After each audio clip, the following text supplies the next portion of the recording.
नमस्कार, मी संस्कृती आणि आपण पाहत आहात नवा मराठा। अहिल्यानगर शहरामध्ये गादी आणि माती कुस्ती आणि महाराष्ट्र केसरी स्पर्धा अगदी काही दिवसांपूर्वी पार पडली। या स्पर्धेत पृथ्वीराज मोहोळ यांनी बाजी मारली आहे। अशातच आज महाराष्ट्र किताब लढत स्पर्धेचे बक्षीस वितरण करण्यात आले। तसेच नगर शहरामध्ये हिंद केसरी स्पर्धेचे आयोजन करणार असल्याची माहिती आमदार संग्राम जगताप यांनी दिली। तसेच यावेळी पृथ्वीराज मोहोळ यांना महिंद्रा थार गाडी भेट दिली आहे। पटरे पैलवान ज्यांच्या माध्यमातून नुकतंच ज्यांचं आगमन झालंय की ज्यांनी आपल्याला या कुस्ती करता प्रथम पारितोषिक दिलं ते सन्मान्य रावशेठजी भंडारी, गणेश दादाजी गोंडाळ, उपस्थित असणारे सर्वच या सभागृहामध्ये असणारे ज्या ज्या दानशूर मंडळींनी या कुस्तीमध्ये आपल्याला बक्षीस दिले, मग ते गाडीच्या रूपाने असेल, म्हणजे मोठी थार गाडी असेल किंवा इतर आज सगळे बक्षीस आपण जे वितरण करणार आहे हे सगळेच आलेले सर्व दानशूर मंडळी आणि ज्यांनी ज्यावेळेसपासून माती पूजनापासून जे लोक योगेश भाऊ तिथं होते असे सगळे या ठिकाणी असणारे काकाजी शेळके असतील, गोरख पैलवान असतील, सर्वच मंडळी असतील, ही सगळी मंडळी गेले बरेच दिवस ही आपली महाराष्ट्र केसरी कुस्ती स्पर्धा यशस्वी झाली पाहिजे आणि चांगली मल्ल ज्यावेळेस महाराष्ट्राच्या कानाकोपऱ्यातून अगदी विदर्भाच्या कोपऱ्यापासून तर अगदी कोकणापर्यंत जे येतील त्यांच्याकरता अगदी लाल मातीच्या तयारीपासून तो मातीमध्ये जर उतरला तर त्याला कुठेही त्याला इजा झाली नाही पाहिजे आणि माती ही अगदी चांगल्या प्रकारे चांगल्या दर्जाची असली पाहिजे अशा सगळ्या प्रयत्न करणारी सगळी मंडळी होती। माती पूजाचा कार्यक्रम झाल्यानंतर यांनी चांगलं नियोजन केलं। प्रत्येक व्यक्तीने सोशल मीडियाच्या माध्यमातून त्याची जनजागृती केली आणि महाराष्ट्राच्या कानाकोपऱ्यातला माणूस जसं आपण लाईव्ह केलं ते महाखेलच्या माध्यमातून ते देखील अनेक लोकांनी पाहिलं, लाईव्ह देखील बरीच लोक पाहत होते आणि सगळं चित्रीकरण झालं। चित्रीकरणाच्या माध्यमातून देखील आपण सर्वांनी गोष्टी पाहिल्या, पण हे सगळं घडत असताना अनेक वेळा महाराष्ट्र केसरीमध्ये 67वी झाली, म्हणजे 66 महाराष्ट्र केसरी आजपर्यंत झाले आणि 67वा महाराष्ट्र केसरी म्हणून हा जो मान मिळाला, बहुमान मिळाला, तो महाराष्ट्र केसरी पृथ्वीराज मोहोळ आज आपल्यामध्ये या ठिकाणी उपस्थित झाला। कुस्ती अनेक वेळा होत असतात, पण प्रत्येक कुस्तीतून मनुष्य तिथून जात असताना काहीतरी तिथून घेऊन गेला पाहिजे। म्हणून या वर्षी तसं प्रत्येक वेळेला नवीन मुलांना, नवीन लोकांना तिथे येणाऱ्यांना प्रेरणा मिळते।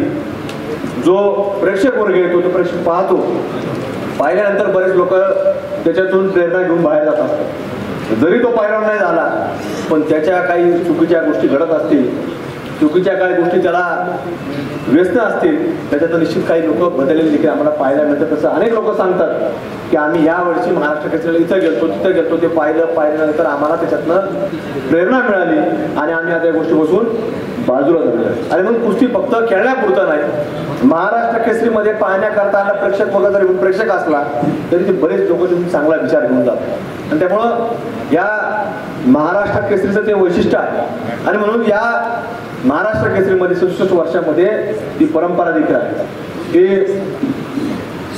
मोहोळ परिवाराच्या माध्यमातून ती गदा देण्याचं काम, जी मानाची गदा आपण म्हणतो, तर ती देखील या ठिकाणी आपल्या महाराष्ट्र केसरीला मिळालेली होती आणि म्हणून ती देखील जरी त्या कुटुंबाचे जरी असले तरी त्याला स्वतःचं कार्य कर्तृत्व सिद्ध करावं लागतं आणि पृथ्वीराज पैलवाननी ते सगळ्या हजारो नाही लाखो प्रेक्षकांसमोर ते सिद्ध देखील केलेलं आहे। त्यामुळं या स्पर्धेच्या माध्यमातून, कारण की हे सगळं आपण पाहतो बरेच लोक सांगत असतात, राजकीय क्षेत्रामध्ये विशेषतः योगेश भाऊ लोक बरेच वेळा आरोप करत असतात की वारसा लाभला, वारसा जरी कोणालाही लाभत असला तरी ते मतातून ते सिद्ध करणार आणि मतातून सिद्ध केलं तरी काही लोक तसे मस्ती मिळायची। आता हे काही नवीन राहिलेलं हे आपल्याकडे चाललं असं नाही, हे देशभरात चाललं, त्यामुळे फार त्याची चिंता करण्याची आवश्यकता नसते। त्यामुळे हे सगळं घडत असताना शेवटी त्या प्रत्येक व्यक्तीमध्ये पुढे जात असताना त्या कला कौशल्य लागत असतं आणि म्हणून या सगळ्या कला कौशल्यामध्ये आपण पाहतो या संघटना आहेत, देशामध्ये काम करणारी कुस्तीगीर संघटना आहे, राज्यामध्ये काम करणारी कुस्तीगीर संघटना आहे आणि आवर्जून सांगायचं म्हटलं तर आपल्या अहिल्यानगर जिल्ह्यामध्ये देखील सक्षमरित्या काम करणारी ही कुस्तीगीर संघटना आहे। त्यामुळे कुठल्याही प्रकारच्या याच्यामध्ये पुढच्या काळामध्ये देखील जो कष्ट करेल त्याला निश्चित रूपाने संघटनेच्या माध्यमातून पाठबळ मिळेल आणि पुढच्या काळामध्ये आमच्या संघटनेचा प्रयत्न एवढाच राहणार आहे की चांगले मल्ल घडले पाहिजे. महाराष्ट्राच्या नकाशावरती अनेक तालमी आज पुणे जिल्ह्यामध्ये विशेषतः त्या ठिकाणी आपल्याला पाहायला मिळतात. तर ज्या ज्या वेळेला जसं आज महाराष्ट्र केसरीचा संघटनेने आम्हाला जो हे केलं, महाराष्ट्र केसरी स्पर्धा दिली, आपल्या संघटनेचे मी आभार व्यक्त करतो. पण ज्या ज्या वेळेला भविष्यामध्ये या पैलवानांच्या बाबतीमध्ये नाव निघल तर आम्ही देखील आता प्रयत्न करतोय की अहिल्यानगर जिल्ह्यामध्ये देखील एक मोठी तालीम आणि एक मोठं केंद्र आम्ही या ठिकाणी उभारणार आहे की त्याच्यातून चांगले मल्ल घडले पाहिजे. आमचे अनिल दात्यासारखे वस्ताद या ठिकाणी आहेत. आज जरी वयाच्या 70वी गाठले जरी असले तर पैलवान शिवाजीराव कराड या ठिकाणी आहेत. म्हणजे प्रत्येक वयोगटातला माणूस आज या ठिकाणी तयारीत आहे. आणि म्हणून आमच्या माध्यमातून देखील आम्ही प्रयत्न करणार आहे की भविष्यामध्ये या अहिल्यानगरीमध्ये तालमी आजही भरपूर आहेत, पण याला कुठेतरी केंद्राच्या रूपाने आपल्याला निर्माण करावं लागणार आहे. फक्त तालमीपुरता मार्ग ठेवावं लागणार नाही, तिथं एक केंद्र आम्ही उभारण्याचा प्रयत्न करणार आहे की ज्याच्या माध्यमातून या केंद्रातून चांगले मल्ल घडतील आणि ते मल्ल महाराष्ट्रामध्ये एक चांगल्या प्रकारचं नावलौकिक मिळवतील. आता महाराष्ट्र केसरी होईल का नाही तो काय ठरवल, पण आपला प्रयत्न असला पाहिजे की त्या दिशेने त्यांनी वाटचाल केली पाहिजे. आणि फक्त महाराष्ट्र केसरी पुरतच नाही तर योगेश भाऊ तुमच्यासारखे हिंद केसरी सुद्धा आमच्या अहिल्याकडून घडावेत अशा रीतीने आम्ही निश्चित रूपाने प्रयत्न करू. आज आप्पा या ठिकाणी आले, मोठे साहेब संदीप आप्पा, त्यांचा मुलगा आता नॅशनलला खेळतोय. म्हणजे आज त्याची कुस्ती चालू आहे तिथे आणि हे लोक आपल्यामध्ये बसले नाही. म्हणजे हे लोकांचं फक्त संघटना नाही, फक्त संघटनेवर नाही तर याच्यातली क्वालिटी या लोकांना कळते. बरेच लोक असे आपण पाहतो की संघटनेमध्ये दबा धरून बसलेले असतात. जसं आपण पाहतो की एखादा शिकार करायचा म्हटलं म्हणून दबा धरून बसलेला असतो. काही लोक शिकार बी करीत नाही, पण हे लोक ते त्या पदाला त्या खुर्चीला न्याय देतात. यांना त्याचे बारकावे माहिती आहेत आणि बारकावे माहिती असल्यामुळंच आज यांचा मुलगा 125 किलो वजन गटामध्ये नॅशनलला त्या ठिकाणी खेळतो. तर त्याचं कर्तृत्व त्याला सिद्ध करावं तिथपर्यंत जाण्याचं. हे का यांचा मुलगा म्हणून जाऊ शकत नाही, म्हणून हे वेळोवेळी सिद्ध करावं लागतं. योगेश भाऊ देखील मुलगा असा मुलगी असं जर पाहिलं तर ते आजही 12-13 वर्षाचे मुलं आहेत, पण आजही ते सातत्याने सराव करतात. म्हणजे त्यांना जर पाहिलं तर आपल्यालाही प्रेरणा मिळते. आणि फक्त प्रेरणा मिळत नाही तर आपल्याला खात्री की ती प्रेरणा ती अशी राहणार आहे भविष्यामध्ये या लोकांची देखील मुलं एक मोठ्या उंचीवर त्या कृषी क्षेत्रामध्ये नावलौकिक मिळवतील.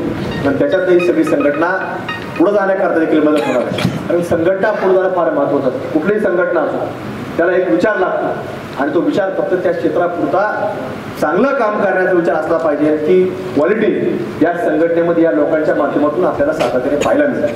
आणि म्हणून कुठतरी हे सगळं कार्य आज चालू आहे आणि तुमच्या नेतृत्वाखाली आम्ही सातत्याने आपल्या अहिल्यानगरला प्रयत्न करत राहू, चांगलं केंद्र निर्माण करू.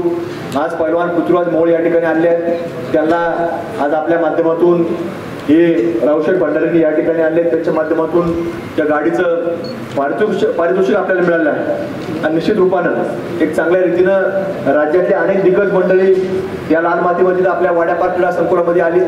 सगळ्या लोकांनी कुस्ती पाहिली, सगळ्या लोक त्यांनी त्या गोष्टीचं कौतुक देखील केलं की या स्पर्धा या अत्यंत चांगल्या प्रकारच्या स्पर्धा झाल्या आणि या भविष्यातल्या स्पर्धा याच्यापेक्षा उंचीच्या व्हाव्या अशा देखील अपेक्षा अनेक लोकांनी व्यक्त केल्या आहेत. त्यामुळे कुस्ती ही सातत्याने टिकली पाहिजे, पुढच्या काळामध्ये पुढे गेली पाहिजे. याच्याकरता आपल्या सर्वांना संघटितरित्या एकत्र राहून प्रयत्न करावे लागतील आणि ते प्रयत्न फक्त आणि फक्त पैलवान घडवण्याकरता हे आपल्या सर्वांना करायचे आणि त्या विचारावर तुम्ही काम करताय. म्हणून निश्चित रूपाने पुढच्या काळामध्ये देखील तोच प्रयत्न आपण सगळे करत राहू. तुमचे महाराष्ट्राचे संघटनेचे विशेष करून अध्यक्ष सन्मान्य रामदास भाऊ असतील, कार्याध्यक्ष संदीप आप्पा असतील आणि सचिव योगेश भाऊ असतील, या सगळ्यांचे त्यांच्या सर्व सहकाऱ्यांचे मी मनापासून आपले आभार व्यक्त करतो की आपल्या अहिल्यानगर जिल्ह्याला तुम्ही आम्हाला या महाराष्ट्र केसरी कुस्ती स्पर्धा घेण्याची संधी दिली. त्याबद्दल आमच्या सर्व जिल्ह्याच्या संघटनेने तुमचे आभार व्यक्त करतो. आणि निश्चित जरी यावर्षी झाली असली तरी पुढच्या वेळेला कधी ना कधी पुन्हा एकदा या संघटनेच्या माध्यमातून आम्हाला महाराष्ट्र केसरी असो किंवा हिंद केसरीच्या स्पर्धा या अहिल्यानगरच्या भूमीमध्ये घेण्याची परवानगी तुमच्या माध्यमातून मिळो अशीच जाताचा अपेक्षा व्यक्त करतो आणि पुन्हा एकदा महाराष्ट्र केसरी पृथ्वीराज मोहोळ यांना उद्याच्या भविष्यामध्ये आपल्या पुढील वाटचाली करता आपण ज्यांच्या शेजारी बसलेला ते देखील हिंद केसरी होऊन गेले आहेत, त्यामुळे निश्चित रूपानं त्यांची प्रेरणा घेऊन तुम्ही या महाराष्ट्रातच नाही तर भारताचे हिंद केसरी म्हणून या ठिकाणी यावात तुमचा पुन्हा एकदा आम्ही या ठिकाणी सत्कार करू अशी एक अपेक्षा व्यक्त करतो आणि थांबतो. धन्यवाद. तर अशाच माहितीपूर्ण बातम्यांसाठी चॅनलला सबस्क्राईब नक्की करा.